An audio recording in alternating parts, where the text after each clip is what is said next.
Good morning.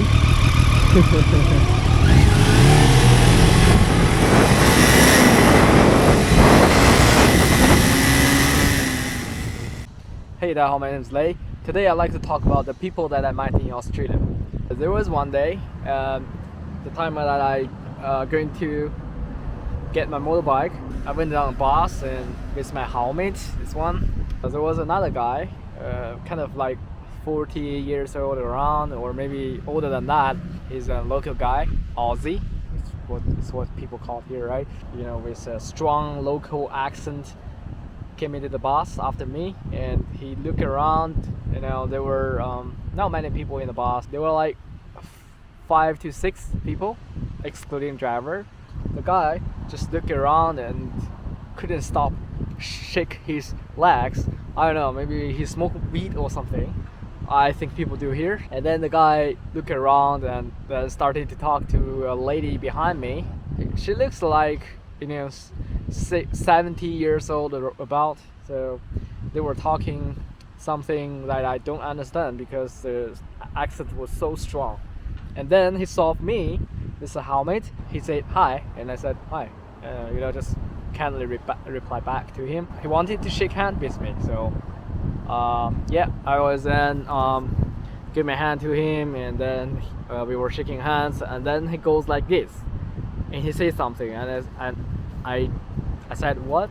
He said, forget it. And then he started to talk to the lady behind me after that, and then, you know, talk about after 2 minutes about, then time for him to got off the bus. And then the lady behind me started a conversation with me. She said, oh, you know, don't worry about whatever he said. You know, some people maybe just having a bad day. You know, they're not mean, actually, just not in a great mood. And I was like, okay, I'm okay with that, because you know what? I didn't understand him at all. I could pick only, like, let's say 15% of words he said to me. After a few minutes later, it was my time to get off the bus. So I said to the lady, it's my stop. And the lady said, ciao. And I was like, what did he say? The lady, you know, repeat again, ciao. I said, what do you want to say? The lady said, bye bye in Mandarin Chinese. I said, no, it's not Mandarin Chinese. And in Mandarin Chinese, if you say something like tao, or, you know, sounds pretty similar, it means fuck off. So I said, you could simply just say bye, you know. So yeah, that was it. That's the first story. You know, sometimes you get this weird feeling when you live by yourself alone in a foreign country. It's not homesick or something. It's just sometimes you feel like, you know, when you walk in the street, you see some, I mean, most of the people, they look different. They look different, right? And I mean, you are the different guy. You are special, and then you get this feeling that you don't belong here, right?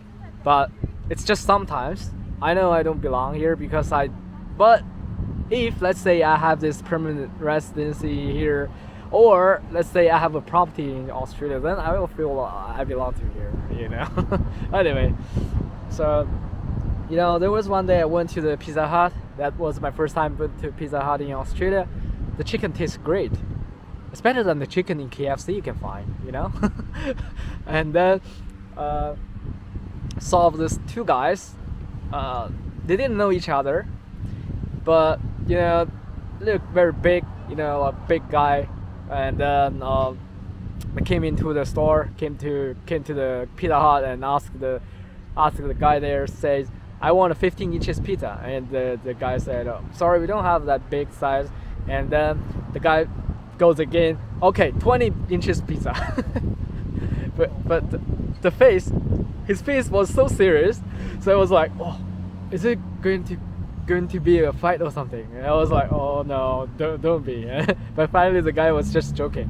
So it was so funny. And then the guy bought the pizza and took it outside with another guy. They started to chit chat something, you know, outside, and they were talking about something. And then I heard laughing, and then I saw they hug each other, two guys. like brotherhood, brotherhood still, you know. I don't know, so funny. So I just feel like people here are so friendly in general, but you got some weird people like, you know, in the first story.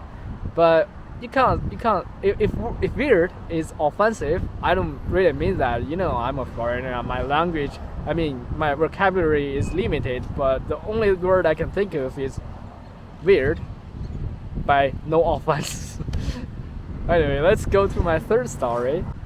The third story is actually happened during my work. So yeah, there's a guy. He's about, let's say, 50 to 60 years old. I can tell he's Asian, perhaps Chinese, but who don't speak Mandarin, but he perhaps speaks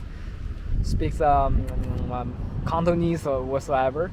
So he went into the store and asked how to log in WeChat, you know, something, and then I helped him out, and he was like so thankful, you know, and he bought coffee, you know, which caused me cannot sleep at that night. But anyway, I just feel like you don't have to, you know, because I didn't do too much things. It's just the guy stuck at the verification of WeChat, so I just helped him out like in less than 10 minutes. But still, it was my working time. He bought 2 cups of coffee for me and another colleague of me. Yeah, but it was cool. And there was another lady as well, went into the store, and she need to retrieve the messages because those are some important messages she deleted accidentally. So then I helped her out by, you know, just simply tap on the screen, and then less than 5 minutes I can say, and then she just have to wait until the message, I mean all the messages, you know, recovered from the cloud service. So I feel like I didn't do anything, but she said, oh no, you know, I gonna pay you, I will pay you, you know. Then, you know, in the next day, once the messages has been restored, she just came into the store, you know, try to find me and pay me in person. And then she said, you know, I will buy another phone, you know, next time when she get paid. I don't know, I just feel like these people are so, how to say, 就是他们懂得去如何去感恩，如何去回报。You know, yeah, I will put the Chinese translation for that sentence. But anyway, that's all of the stories that I want to tell for this video. In this video, thanks for watching. Have a good one. Till next time on Lay's channel.